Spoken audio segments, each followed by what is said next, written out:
How's it going, everyone? CE420 here. I want to jump right into this because posting this video, I'm probably already late. All right, we're going to get into the breeding of our plants. What is going on? Who's testing? Who's not? Should you test? Should you not?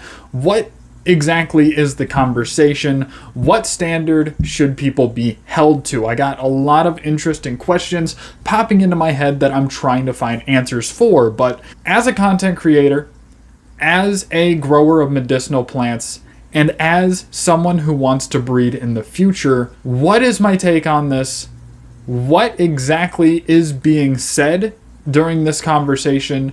And who's saying what and why? I do want to preface this by saying I respect everyone we're going to be talking about in this video. There's quite a few characters that come in, and so far, have not seen a bad actor. I haven't seen someone I don't have respect for their work for. I don't want to make it seem like I am attacking any of these people, and I don't think anyone should attack these people because everyone's decently solid given everything, but we're going to get into that. So what exactly am I talking about? Well, if you follow the From the Stash podcast, you might have heard of a guy named ZaZa Genetics, a pretty big guy in the genetics game when it comes to online shopping, where to find seeds. I've heard a lot of great things about ZaZa Genetics, so I have a lot of respect for him as a grower and his plants. I would love to get a hold of some of his genetics someday, despite knowing what I know now. So what exactly is going on? He was on the From the Stash podcast. He was a guest on the show, and they were talking about breeding. And one of the things that came up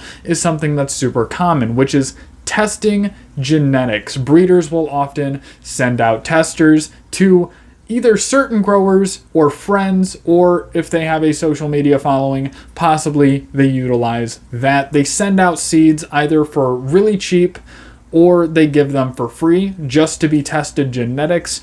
And often that is disclosed. If they're going to be tester genetics, they're going to send them out. They're going to be cheap or free, and they are going to have someone send the results back. What did the plant do while growing? And there's something that this conversation spikes because ZaZa Genetics came out and said that he does exclusively in-house testing. Not that he doesn't do testing, but all of his testing he does himself. And I cannot speak to the severity of the testing other than what he talked about on the show. So a couple things he'll do is he'll heat test over 100 degrees. I believe what he said. He will burn them with lighters. He will do, I imagine, normal plant training and that type of stuff. I imagine he plays around with his lights a lot.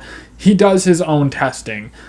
There are a couple legitimate questions I personally have, but Chaz is another breeder who came out and talked to Pigeons 420. They had a conversation, and I think you guys should go check it out.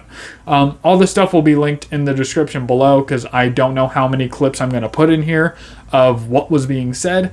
But basically, Chaz came out and said he touched on a couple things when it comes to breeding and hermaphroditic traits, which is the main topic that we're talking about.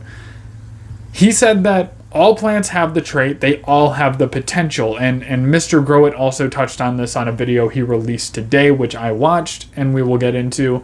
They all have the hermaphroditic tendency. All plants can herm. But what he said was very important. What is it exactly that will trigger it when it comes to the factors, and how much exactly does it take of that factor to do it, or the lack thereof? Such as underwatering or not getting enough light maybe could cause your plant to herm out, or possibly even getting too cold. I'm sure those things could play a role in that tendency. However, the conversation went in that direction where he was questioning the legitimacy of growing your own plants. And from what I can tell, ZaZa Genetics has not come out and said how many plants you can grow at a time. And that's an important factor when it comes to testing genetics and how many grow spaces do you have, because testing genetics takes an entire grow cycle. That can be like 4 to 5, 6, 7 months of growing a plant just to find out, oh, that plant hermed because of this, it did this certain thing that nobody likes, it's not stable, it's not this, it's not that, and hey, it pollinated itself, which is what we're trying to avoid. So going into this, people are questioning the legitimacy. ZaZa Genetics is very confident in his product, and he says you should not put out a product to the public or giving anyone else except yourself the plant, or a seed from the plant rather, without being confident in your grow, in your genetics. And that's something I agree with.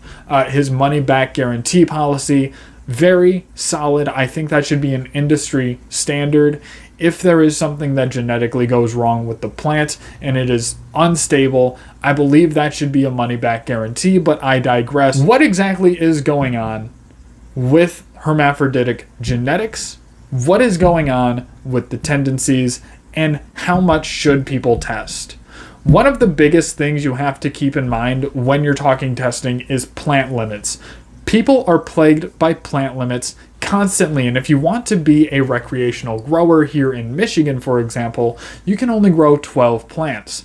And I'm already trying to think ahead to whenever I start this breeding project to how I'm going to narrow down what seeds I grow and how much, because there is a very limited amount of growers. Trying to find reliable people to expand the number of seeds you can pop is one of the huge factors when it comes to testing genetics and finding out what your plant will do in other environments. And another thing is, what exactly are you really doing when you're testing locally? You're only testing in a closed environment. It's just you growing, and you have very limited amounts of factors at your disposal.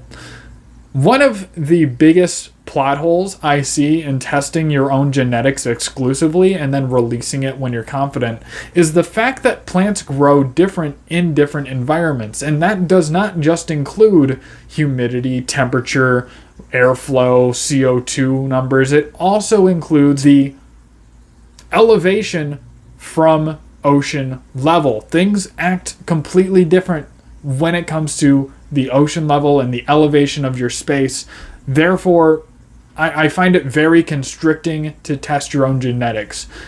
Can you get solid genetics that way? Yes, you absolutely can. I am not saying that testing your own genetics isn't a legitimate way to go.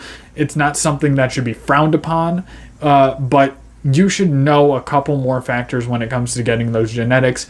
And you should also look into people who are already growing those genetics, which I have never heard anything bad about ZaZa Genetics. So I want that to be a 4-point going into this conversation when you have it with yourself. I want to know, what do you guys think are the repercussions of testing your own genetics? What are the downfalls? What are the high points of doing so? And what do you do? If you're a breeder out there, how do you go about testing your genetics? Do you send out free genetics? Do you sell them for cheaper, maybe $1 a seed or $2 a seed because they're testers?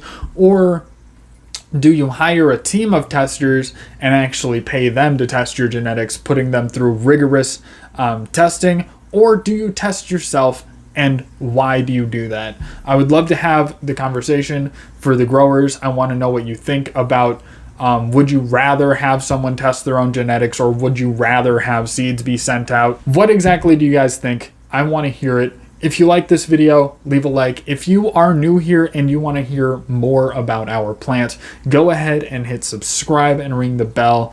It means a ton. And if you are old here and you want to see extra content, early videos, all that kinds of good stuff, go ahead and hit the join on the membership program. And also, while you're down in the description below, checking out all these awesome videos and getting all the facts at your disposal, why don't you also join the community Discord? I'll have an invite link down there. I will see you guys next time. Thank you very much.